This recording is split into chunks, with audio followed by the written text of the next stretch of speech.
શ્રદ્ધા, બોલો. આજે શું બનાવ્યું?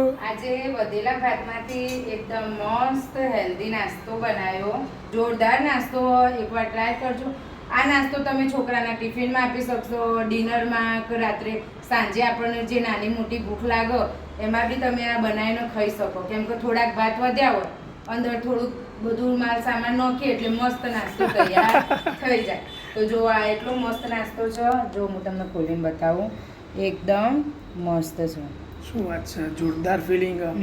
મસ્ત. અને એને આપણો સો સાથે એન્જોય કરવાનો. એકદમ મસ્ત નાસ્તો.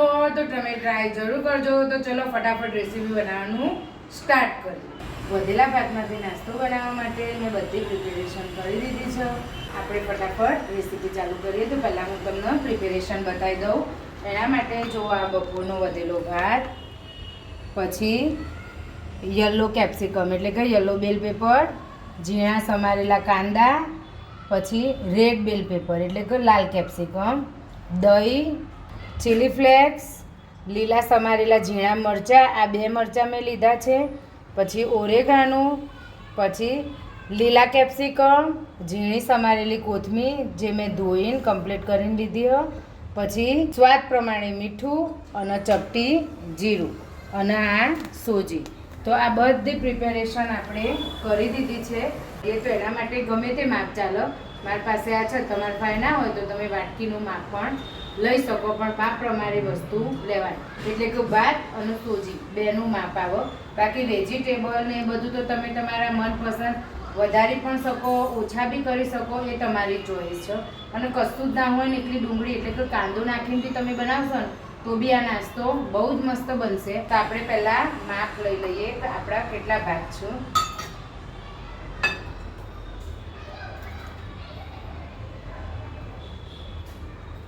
જો 1 આખું ભરીને જ લેવાનું, જે વાસણ લો ને તમે. આ 2,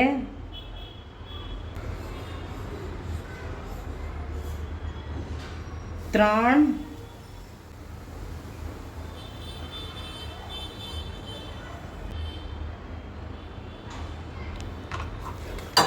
અને આ 3.5. મતલબમાં ચોથા કપમાં થોડોક જ ઊણો કપ છે એટલા ભાત છે.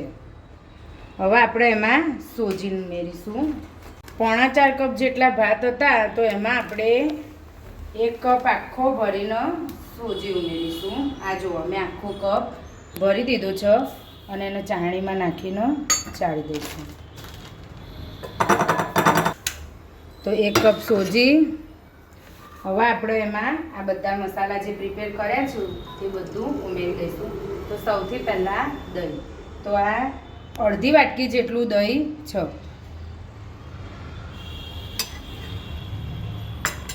પછી ચીલી ફ્લેક્સ, લીલા ઝીણા સમારેલા મરચાં, પછી કેપ્સિકમ લીલું,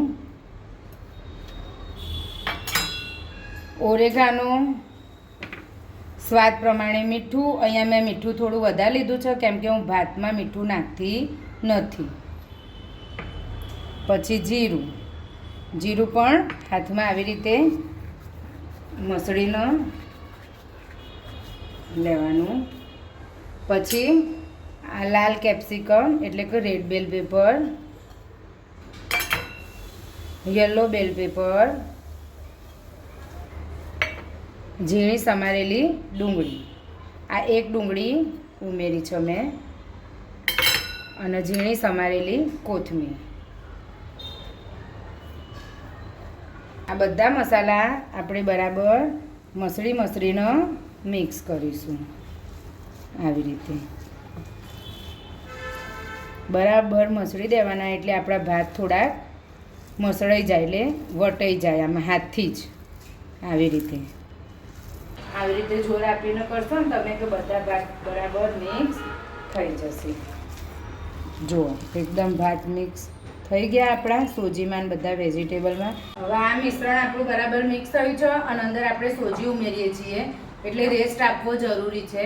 તો એનો ઢાંકીને આપણે 10 મિનિટનો રેસ્ટ આપીશું. હવે આપણે આવી રીતે પાણી ગરમ કરવા મૂકીશું, કેમ કે આપણે સ્ટીમ કરવાનું છે. તો આવી રીતે થોડું પાણી મૂકીને ઉપર કાણાવાળું સીબું મૂકી દેવાનું અને પછી ઢાંકી દેવાનું. એટલે પાણી ગરમ થાય ત્યાર સુધી આપણે આ લોટને પણ 10 મિનિટ થઈ ગઈ છે, એટલે રેસ્ટ લઈને એકદમ આપણો સોજી ફૂલી ગયો છે. જુઓ મસ્ત પરફેક્ટ બની ગયું છે. તો હવે પાણી ગરમ થાય ત્યાં સુધી આપણે આની ટિક્કીઓ બનાવી દઈશું. બહુ જાડી પણ નહીં અને બહુ પાતળી પણ નહીં, મીડિયમ સાઇઝની આપણે આની ટિક્કી બનાવવાની છે. જો આ રીતે ટિક્કીઓ બનાવવાની છે. આવી આ રીતે જોઈ લો તમે. જો સોજીએ બરાબર રેસ્ટ લીધો છે અને સોજી ફૂલ્યો હશે ને તો જ ટિક્કી પરફેક્ટ બનશે, નહીં તો ટિક્કી વેરાઈ જશે. એટલે એ વાતનું પણ તમે ધ્યાન રાખજો. 10 થી 15 મિનિટ રેસ્ટ લેવા દેજો અને પછી જ આવી રીતે ટિક્કી બનાવજો. જો આવી સાઇઝની આપણે બધી ટિક્કીઓ તૈયાર કરી લઈશું. આપણી આટલી ટિક્કીઓ તૈયાર થઈ છે.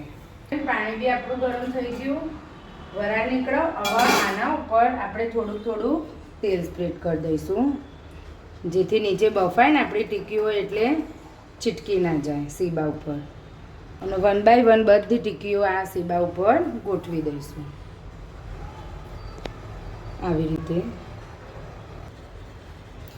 રીતે બધી ટિક્કીઓ ગોઠવી દઈશું અને એનો થોડી વાર એટલે કે 10 મિનિટ બફાવા દઈશું, મીડિયમ ટુ લો ફ્લેમ ઉપર. 10 મિનિટ થઈ ગઈ. હવે આપણે ખોલીને જોઈ લઈએ. જો એકદમ મસ્ત આપણી બધી જ ટિક્કીઓ બફાઈ ગઈ છે. હવે આપણે એને થોડીક ઠંડી પડવા દઈશું ને પછી એનો તડકો લગાવીશું.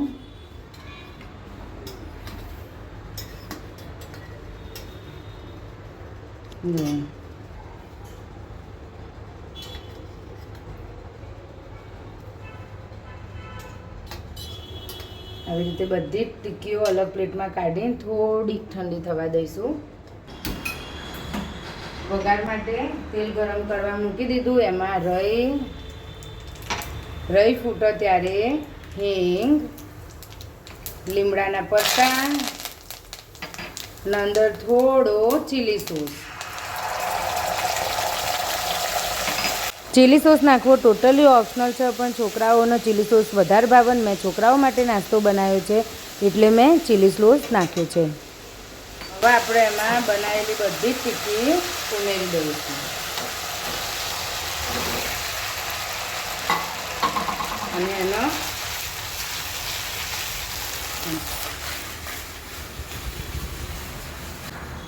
બરાબર મિક્સ કરીશું.